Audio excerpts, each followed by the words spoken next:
Hello and welcome. It's Monday and it's Motivational Monday by Jim and Lucy. Today we have a special guest. Well, he's a special guy because he wrote the book named The Woman in the Middle, A Man's Guide to a Woman's Treasure, Her Mind. Now, I was skeptical, but I have to admit there's a lot of truth statement in there. Hello and welcome. This is me, MJ Rachal. Hello, MJ. Hey, it's nice to meet you too. Hey, how you doing? What's going It's good on? to have you here, my friend. Thank you, thank you. It's a pleasure. It's an I, honor to be here. for the audience that cannot see MJ, he's wearing the hat of the Aints. I'm sorry, the Saints. Yeah, we the Aints right now. You're not the Aints Right anymore. now You for sure. won. We used to be something with a guy named Drew Brees, but he's long gone. So I have to say one thing about my oldest son is a fan of the Saints, and he was a fan long before they won the championship. I mean, he was yeah. always consistent, like a Chicago Cub fan. Okay, we call that true who that. That's exactly right. My wife is wondering, what are they talking about? No, I'm just the blonde in the room, okay? Yeah, if you remember the paper bags over the heads, you was a true Saints fan. Okay. Oh, I heard a guy yesterday on some program we're watching, a spy movie, and he happened to say the old days where they had a paper bag on your date's head. So when I think about your book, I think about your book and one of the stories in your book that made me think of that now. Okay. Oh wow. Wow, awesome. So before we go into detail, MJ, how did you come up with the idea of writing this book? Because it's necessary. We have to be able to have the conversation. I wanted to find a way to create some real dialogue with men amongst men about things that normally we would never talk about. But what was even better than that was getting information from the women that were telling me things that they would never say publicly, that I would go, can I write this down? It was so important to get all this information, because I think to understand someone, first you have to be able to know them.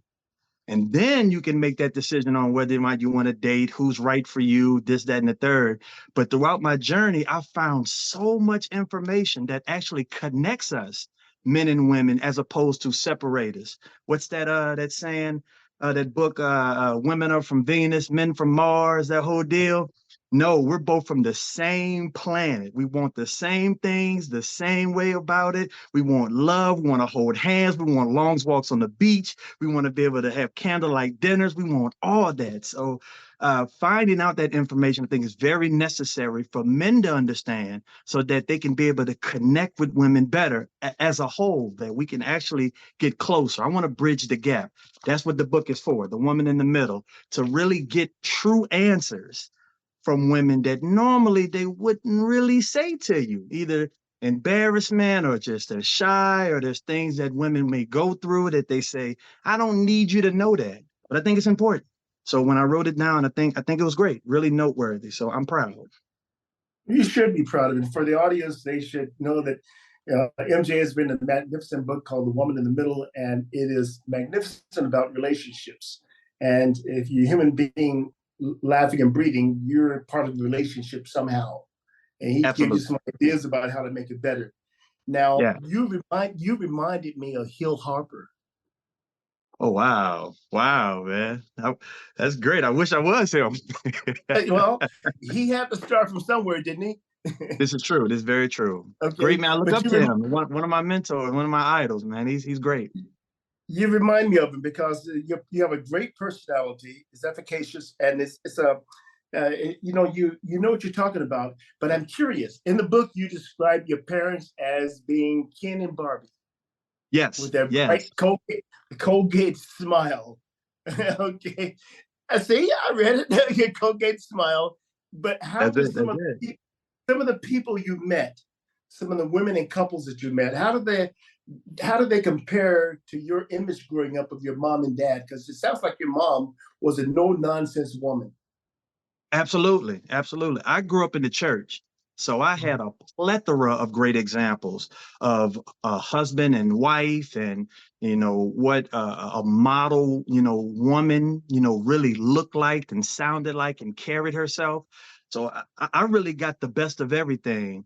My mom was the shining example. She was really the example for me growing up because she worked. She came home. She dressed well. She always did herself up really nice. She carried herself like a lady. Never used profanity. Was only with one guy her entire life. All she ever knew was my dad. They held hands. We had family night on Thursday nights. They went on date nights on Friday night. They've been together for almost 40 years. I mean, that's what I grew up in. That's the blueprint. So I said to myself, man, I think all women are like this. I can't wait to get married, man. I'm gonna start dating. I'm gonna go off and enjoy the world, and I'm gonna meet my mom. And when that didn't happen, everything started.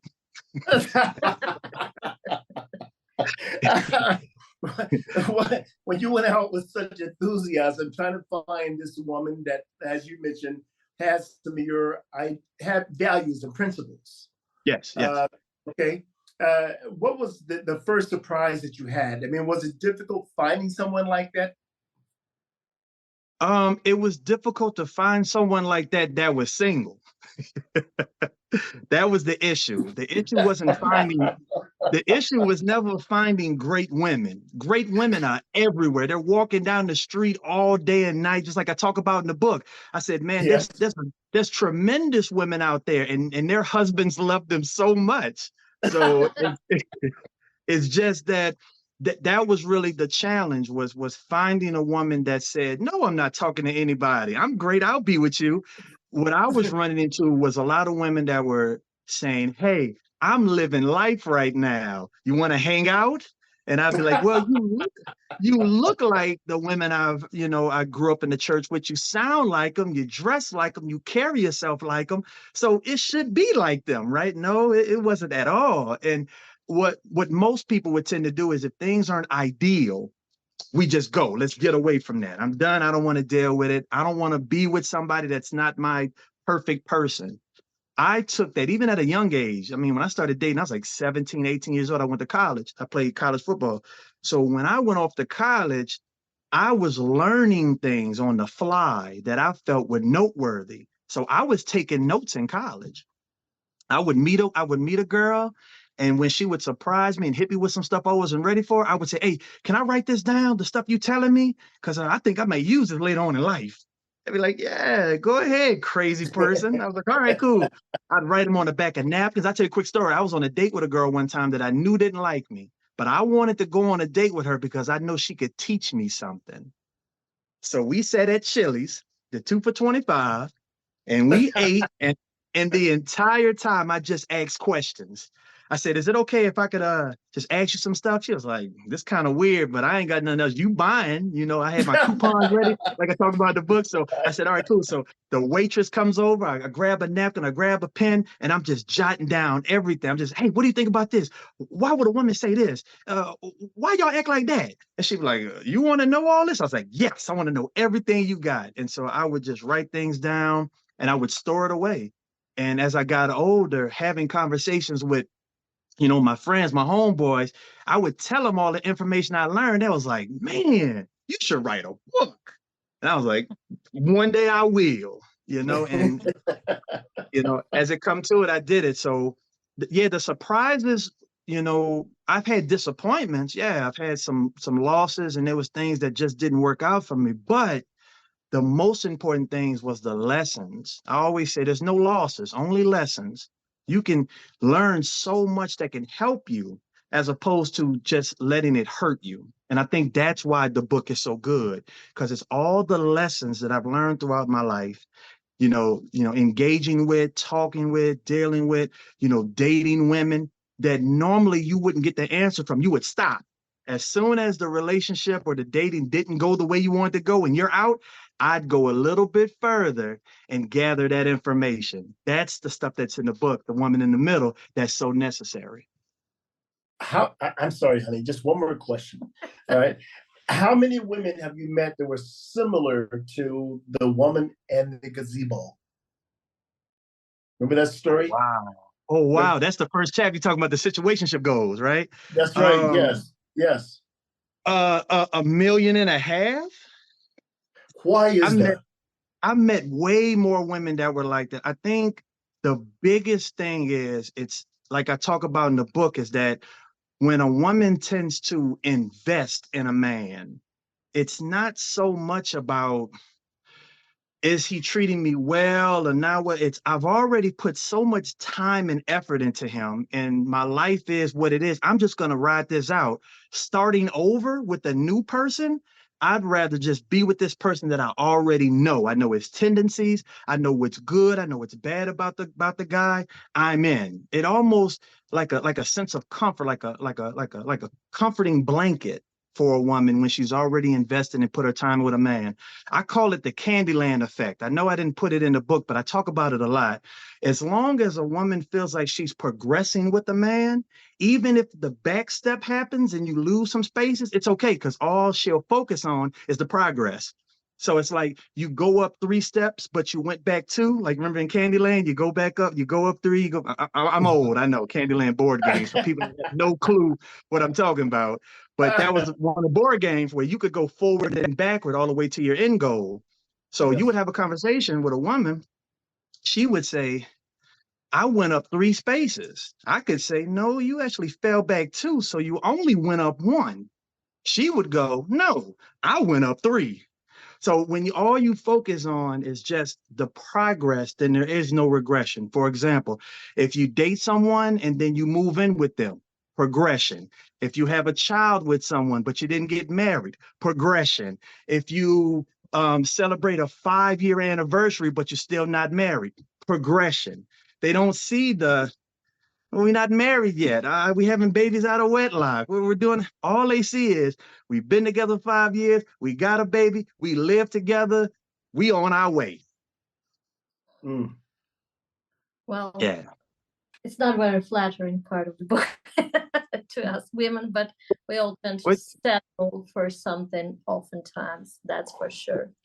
man, it's just truth. I mean, it's not saying what's good or bad, just how these women in this particular chapter in the situation goes view the relationship. That's all. It's not saying that she has a problem or an issue. It's just, how does she see the world? And I think it's important for men to understand that these particular women, that's why I say in the book that the women that I've met that are like this in this situation and circumstance, they're not committed to the man, they're committed to the situation.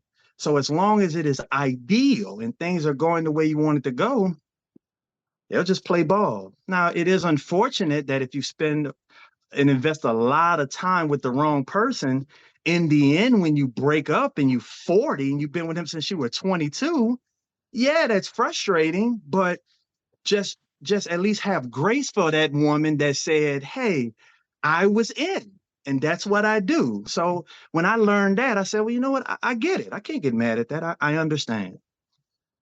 Do you think well, that's a psychological term for what you're talking about called the sunk cost fallacy. We invest so Yes. much, so we don't want to start over. But do you think that, I mean, Tony Robbins speak a lot about something I found really interesting, is that we Mhm. have subconsciously lowered our expectations. When you talk about this woman in the gazebo, tell the story, could you, about the gazebo incident and the woman? Yeah, so I tend to use a lot of analogies and a lot of examples in the book so people can relate to the stories. It was one guy that when I was jogging, I like to run because I got to stay in shape because you can't just go off your looks. If you got a big belly, you got to fix that. So I'm running and I'm going on a jog, and then I run into this couple and they're under this gazebo and they're just going at it. It's just war. They're yelling and screaming and cutting up. And I'm thinking it's getting ready to be a fight. So I say, well, I can't obviously let this lady get beat up right in front of me. They take my man card if they found out that I let this happen. So I start stretching out. I'm getting ready. I said, all right, I'm either going to make the news today or I'm going to be a hero. Whatever happens, happens. And while I was really tuning up for this showdown with this big, huge, burly guy, big, huge beard, and he was, tattoos everywhere, a big old, huge guy, all of a sudden, he takes out these keys to this brand new G-Wagon and goes, boop, boop, and she just stops yelling and she sits back and she's just smiling, and he grabbed her arm and he take it to the car and it is over. It was like in the moment, he reminded her, like, hey, I know you upset, but remember, it gets no better than this. And it blew my mind because in that moment, like I recognized the power dynamic when you choose to be with someone because of stuff, Yes. how the relationship kind of goes and maneuvers. It was mind blowing. Right in that moment, it's like she was hypnotized. You know, it's like In the the book you mentioned, I can feel your guess. I can feel your surprise. You said, "Whoa!" In the book, and tell people who don't know what a G-Wagon is.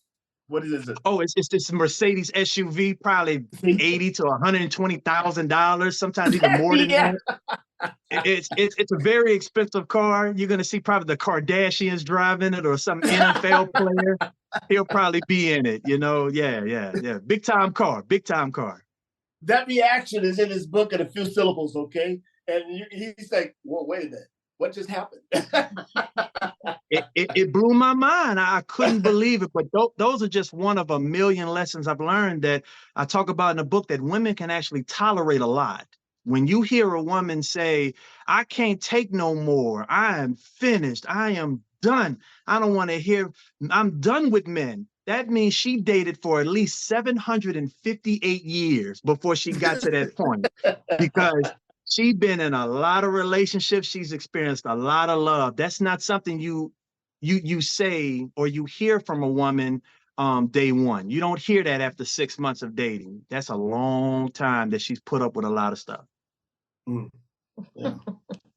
So MJ, one more question. Well, if Okay. your book mainly addressed to men, I do believe it's helpful to women, even if I do believe many women reading the book will get like the reaction. You know, like we tend to reject things we recognize that we do, or tend to not agree to things that we feel a little bit to criticize. And so, Yes. do you think this book will be helpful to women, and why? At first, I didn't think so. I wrote this for men. That's why it's a man's guide. So I said, well, a woman's not gonna benefit from this. This is for men. This is the truth. This is not watered down. It is what it is. 100% authentic realness, right? The women readers were more excited. I got more reviews from women than I got from men. You know, it blew my mind. Women were DMing me on my social media, so bomb swag, and they were saying I'm chapter 3. And then other women would say, I'm chapter 6. Be like, ooh, that chapter 11 got me, boy. Man, you know me. You know me so well. I'm chapter 12 and 9. It was it was just great. I really wasn't saying it. Women can benefit. I didn't know. Women can benefit from the book because it's a mirror. It's a mirror of actual women that I've met, actual truth, actual teaching, that hold up a mirror to you and say, this is you. So I never wanted to be an author that kind of wrote to accommodate people, because I feel like that's not authentic. That's not genuine. If I'm just writing just to make you smile, I feel like I should be a romantic writer. If that's the case, I could just write a love book, and be like everybody else. I really wanted to step into a different lane and decide to be the type of author that people go to when they want authentic truth, when they just want the realness, not in a hurtful, demeaning way, because I never want that, because I do write about in the book that if you don't get the message, if you hate the message, then you hate the messenger. You miss the whole message entirely. So I had to present it in a way that I'm telling you from chapter 1, this is the truth. This is what it is. It's not the exception. This is the rule. But I would also say I'm here to let you know that I'm also in an understanding tone how the book is written, that it's to learn about women and why women make the decisions that they make, why they choose the men that they choose, and where all this hurt comes from. I even talk about in the chapter going back to childhood and, you know, being young and how that's impressionable and what that matters and how that develops a woman growing up. I did my homework, I did my research, and I realized that all that plays a part. So understanding women not only just benefits men, but apparently it benefits women as well. And I'm just glad that the message is received the way that it is. That's all I care about, is that people can read the book and can get something from it. That was my whole prayer. That's all I ever wanted. Well, I can see you on a road trip with Steve Harvey. Oh man, do you know him? Can you call him for me? Okay, because Steve Harvey talks a lot about books. I mean, about relationships. But did you ever watch the Mel Gibson movie called What Women Want? Oh yeah, really good movie. Really good movie. Okay, and what he finds out is just like you just said. He finds out that it's really not about conquering the woman. It's about he actually had to find himself. He Yes. became more sensitive, more vulnerable, and he was honest about it at the end. He was compelled to do it, but he became that person. Now, my wife and I met on LinkedIn. Oh And, wow. That's cool. and we met on LinkedIn because I saw some leadership articles. And I was impressed by the writing of leadership articles. Then I discovered she's in Ukraine and I am Right. in Denver, Colorado. And it went that way for several years. And it took us 4 or 5 years to meet. When we met, we were married very quickly. Okay, cool. And so that's how we did it, because I wanted someone that could speak on an intellectual level with me. And it sounds like you want someone who brings more than a body to the relationship. I would prefer it because I do love Yes. engaging in deep conversations. I Yes. do see the world a little differently. So even if my partner sees the world at least through the same lens, you know, it doesn't have to be exactly the same way that I see it, but if she's willing to go, well, I'm not sure, tell me about it. And then maybe I can see what you see. I like that. I like that kind of Yes. connection. But I'm also I care more about what I want the most. Like I talk about in the book, it's not about what women want, it's what they want the most, more than they want anything else in the world. And I just want someone to say, you know what? I could be with anybody in the world, but you my partner. I'm good with you. Let's do this. I'm good with that. I really am. I really am. I don't want you to get all excited about seeing some other guy tomorrow because me and you had a fight today, or you I remind you of an ex-boyfriend, so you know you're not sure if you can just be with me, or I'm not your type, so you're forcing yourself to like me. No, it's just my person. Somebody to say, once I saw you, boy, MJ, once I met you and I seen that who that, I'm yours.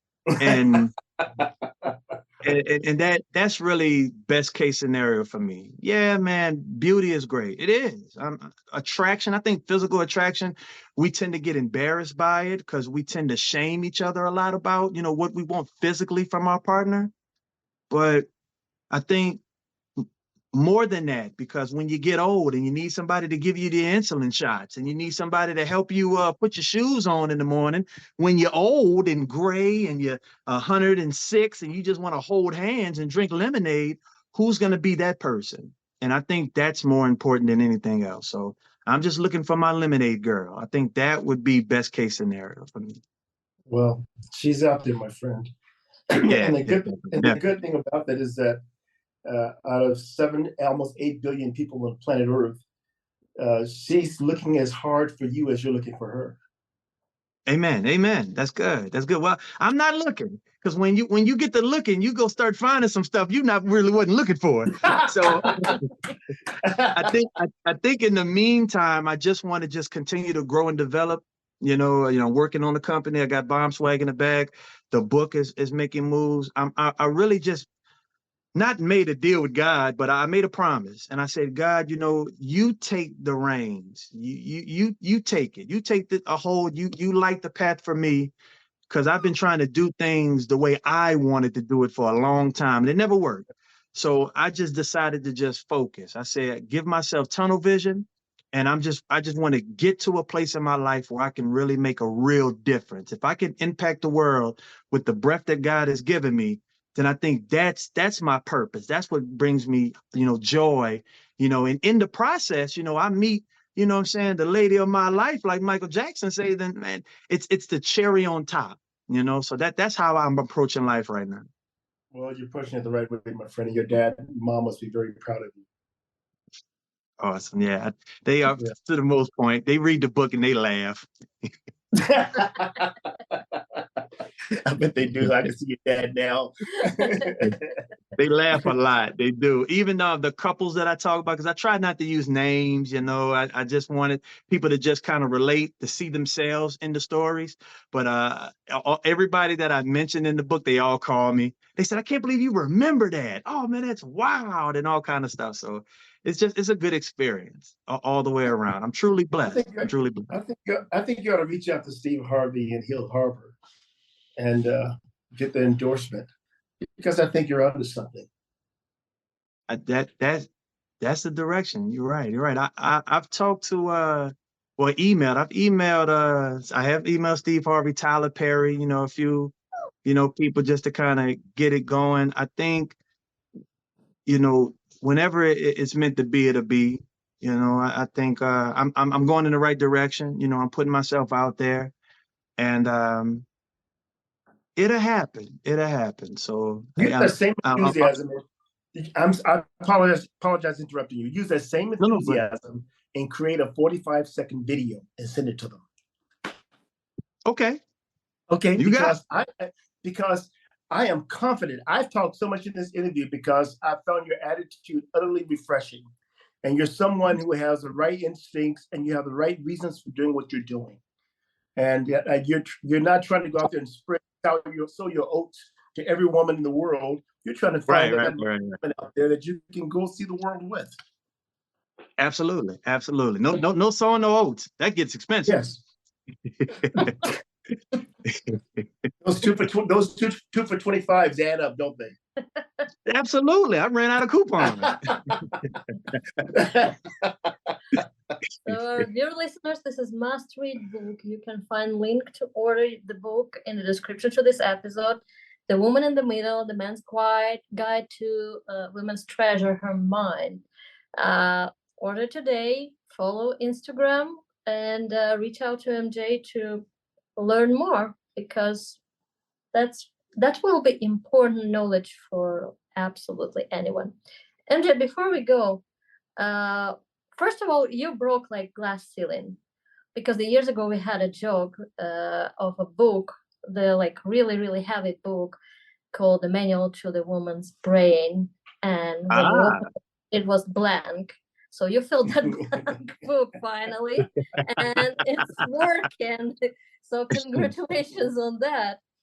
Well, I'm glad I'm breaking a bunch of stuff up. I'm glad. So, as an athlete, do you think there is a like comparison between winning in a game or getting to that point where you found that special relationship? Wow, that's a great question. Like a game. Yeah, I think everything in life is playable. Everything can be a game. I would probably say it's a game of chess, also kind of, you have to swim. I would call it swimming. I think dealing with women is like being an Olympic swimmer. You know exactly what you need to do until you get in the water. Once you hit the water and the water hits your nose and you're swimming and you've been practicing and you think you got it, then this undercurrent hits you, then, somebody bumps into you, or, the water is more choppy than you thought it was. So you have to kind of, as you're swimming back and forth doing your laps, you have to adapt and adjust and figure things out, but you got to keep pedaling, because if you stop, the race is over. You'll lose if you quit swimming. So if I had to compare it, I would say that you just stay in the water, you keep swimming, and while you're swimming, you're getting these memory blocks in your head where you're just learning, oh, turn my body like this, put the arm out like that. Okay, now I can go a little faster through the water. So throughout time, you're just going to grow and learn. I guess I would probably do it like that, I would say. Well, I hope our listeners have gone by your book. It's The Woman in the Middle, and Yes. it's a magnificent guide. And it's not just telling men how to behave with women, it's how to build a magnificent couple, a magnificent relationship. And this young man knows what he's talking about. He's a real deal here. Please go out and buy the book and invite him to speak at your organization. MJ Rachal. Thank you so much. God bless You're you. more than God, welcome. you're awesome. You're great. In Denver, Colorado, right? I might be up there. I got to go see Prime. Well, you don't know where we're in Calgary, Canada now.